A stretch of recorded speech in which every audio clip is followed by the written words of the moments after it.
महाराज जी, मेरे निज प्रिय को कोई रोग को ठीक करने के लिए महारानी का कितना नाम जप का अनुष्ठान करूं? उसे हमें लगता है रोग ठीक करने की बात ना करो और बुद्धि ठीक करने की बात कर दो। अगर बुद्धि ठीक हो तो रोग होते हुए भी आनंदित रहेंगे।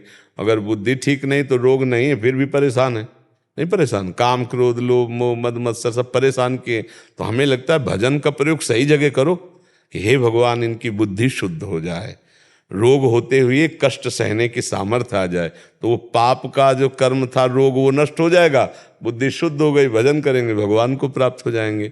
अगर शरीर ठीक भी हो जाए तो मरना तो है ही यार, एक दिन तो मरना ही है, एक बार तो मरना ही, तो इसे ठीक करवा के क्या करें? उचित दवाई ले रहे हैं, भगवान का नाम जप कर रहे हैं और शरीर जब छूटे तो भगवान को प्राप्त हो गए। सही बात यह है।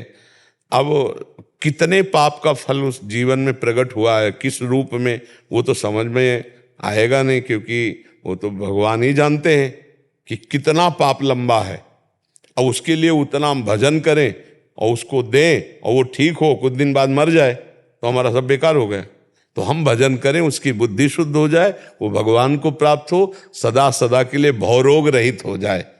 हम उसके सांसारिक रोग को सहने की सामर्थ्य मांगे कि हमारे प्रियजन को इतनी सामर्थ्य दो कि रोग का कष्ट सह जाए और आपका नाम जप करके आपको प्राप्त हो जाए।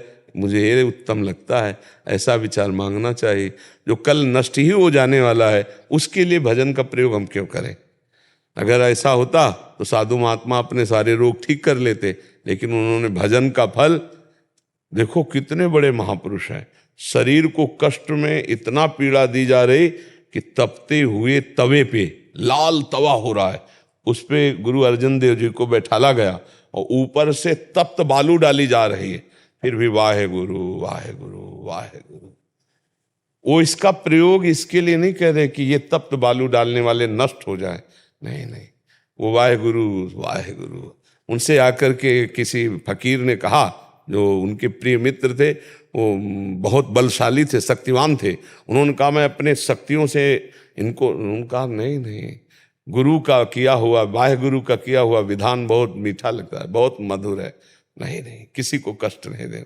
ये भगवान नाम जो जप है वो भगवान की प्रसन्नता के लिए करना चाहिए, भगवान की प्राप्ति के लिए करना चाहिए। जो दुख सुख आए उसे सह लेना चाहिए।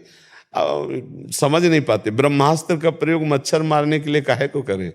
ब्रह्मास्त्र का प्रयोग है भगवान के भजन को रोग नष्ट के लिए करे, तो फायदा क्या? भवरोग तो बने हुआ है, जन्म मरण तो बने हुआ है, इसलिए हम भगवान का भजन करें भगवान की प्राप्ति के लिए। वाहे गुरु का भजन करें, वाहे गुरु के पास पहुंच जाएं, जहाँ हमारे सब महापुरुष विराजमान वहीं वाहे गुरु के पास पहुंच जाएं, अर्थात भगवत स्वरूप हमारा हो जाए, हम आवागमन से मुक्त हो जाएं, यही खास बात है।